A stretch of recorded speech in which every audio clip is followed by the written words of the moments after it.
We're back with our correspondents and analysts on this, the day when we saw Senator John McCain make a very emotional return to the Senate floor just days after he was diagnosed with brain cancer. Brianna, he did return to the floor and he made a very, very powerful personal statement. Let me play this little excerpt. Are an important check on the powers of the executive. Our consent is necessary for the president to appoint jurists and powerful government officials and in many respects conduct foreign policy. Whether or not we are of the same party, we are not the president's subordinates. We are his equal. As his responsibilities are onerous, many and powerful, so are ours.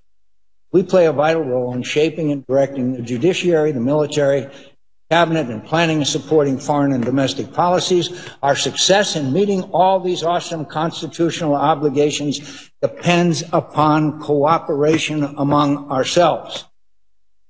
Clearly a rebuke of his own party.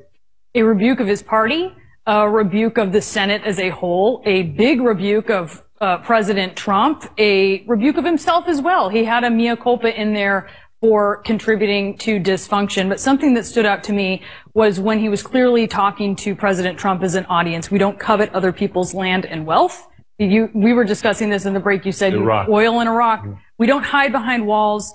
We breach them. So it struck me as, I think, knowing that he had this moment to garner so much attention and put his message forward. I mean, John McCain is often in a position to just feel very free to speak his mind. But John McCain, confronting his mortality as he is right now, going through a cancer battle, is especially free to speak his mind. And I think that's what we heard today. Phil, what was your reaction? The truth is a tough teacher. He's a little behind the curve here. If you look at what's happened with the judiciary on immigration, they said to the president, no, checks and balances. If you look at the legislature on health care and on Iran sanctions, they told the president no, checks and balances. If you look at what's happened elsewhere across America, including the executive branch, the president right out of the box made comments about NATO. He had the vice president and the secretary of defense out there reassuring NATO partners, we're with you. So wherever you look, executive, judiciary, if you look at the legislative branch, what the people are saying and the representatives of the people are saying is the same thing John McCain said. The president can say whatever he wants. If it violates what we think represents America, we're going to say no. That's checks and balances. It was a powerful statement. All of us were riveted when we were watching him make that statement, Jim, on the Senate floor. What was your reaction? Well, I would say the words are important, but the actual legislative moves certainly more important. And today we had that, the vote on the House floor, overwhelming 419-3, passing this Russia sanctions bill, which in addition to passing additional sanctions against Russia, which the president didn't want, ties his hands, the president's hands, on somehow reversing that, expecting the Senate to do the same.